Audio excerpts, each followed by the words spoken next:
Some observers have expressed a concern that by expanding its balance sheet, the Federal Reserve will ultimately stoke inflation. The Fed's lending activities have indeed resulted in a large increase in the reserves held by banks, and thus in the narrowest definition of the money supply, the monetary base.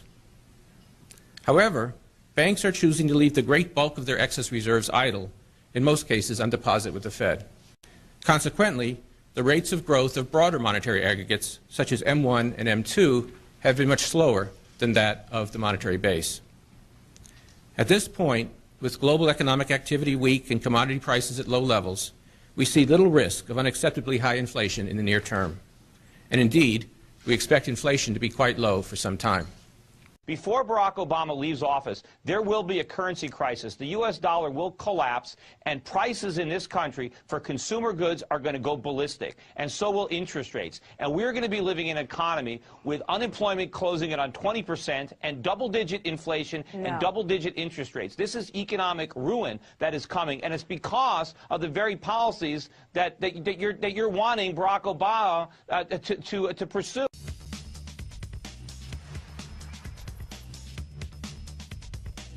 In the past few years, there's been a big debate in economic and policy circles. Do we need more austerity or more growth, more stimulus?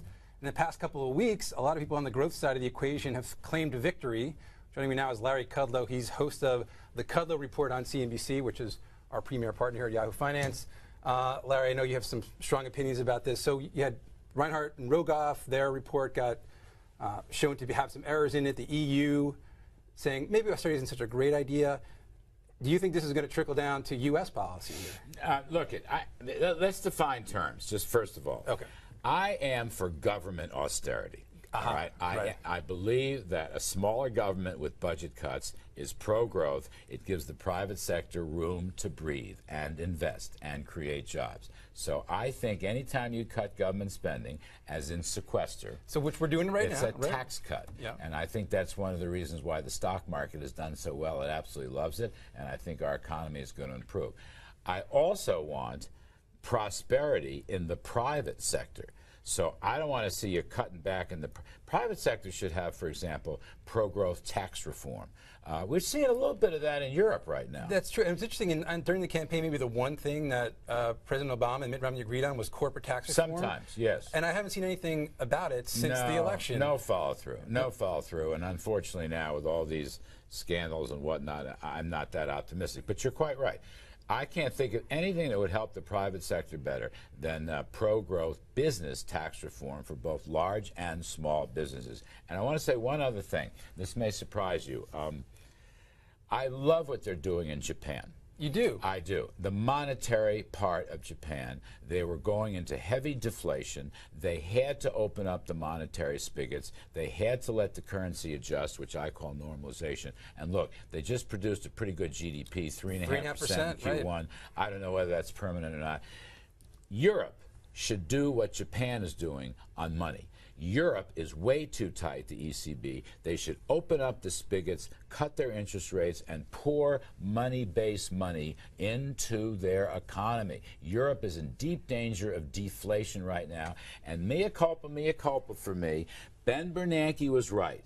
He put the money in, and those of us who expected inflation were wrong. I was wrong. I've admitted this on the air. I wrote a column about it. Larry Kudlow, that's the headline. Mea culpa, Ben Bernanke was right. I give this round to Bernanke, and I think the U.S., we're not growing big, but we're going to keep the 2%, maybe 2.5% growth rate.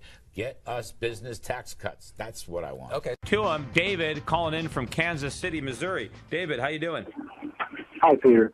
Hey, I don't know. Monday, this was posted on one of your competitors' websites, an interview of Larry Kudlow by Yahoo Finance Daily Ticker Show. I don't know if you're familiar with that. But, yeah, I've been on the Daily Ticker many times. Go ahead. Yeah, he said, this is my mea culpa. He said, everything I criticized Ben Bernanke for is wrong. Ben Bernanke has won this fight. He said the biggest problem in Europe is that the Europeans need to adopt the Japanese model, Abenomics, I guess. he was basically just spilling his guts in favor of every Keynesian remedy that you could possibly come up with. Next time you see him, you should never let him forget this interview. I mean, you need to go check this interview out because. Well, he's been saying that on his show. Yeah, he's had a major capitulation. I think, I mean, he's now drunk to Kool-Aid, and I don't know what happened to him. But he's going to eat these words. But often the way Larry Kudlow works is he just conveniently forgets what he says in the past when he's wrong and just pretends he was right all along. Because I remember Larry Kudlow for years was referring to the U.S. economy as Goldilocks.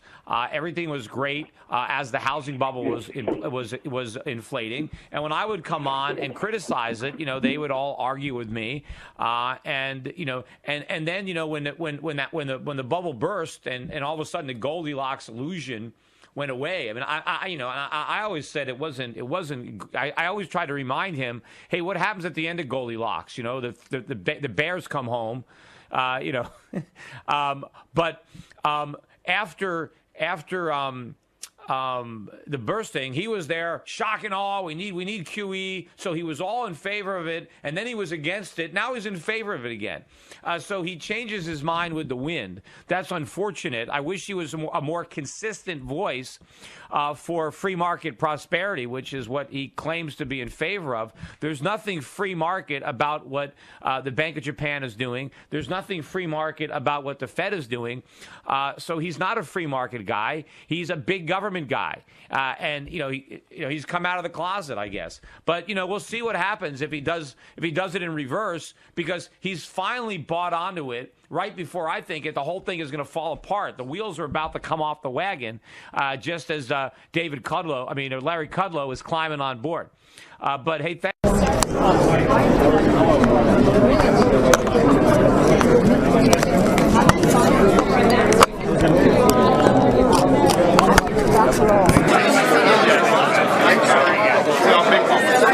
I would say one thing is the contingency planning. Hey Bernanke, how can the American public trust you when you engineered and kept secret the largest bailout in the history of the world? We're not answering. Let go of my mic. Don't grab my mic. You engineered the largest crisis. Sir, we're not answering questions.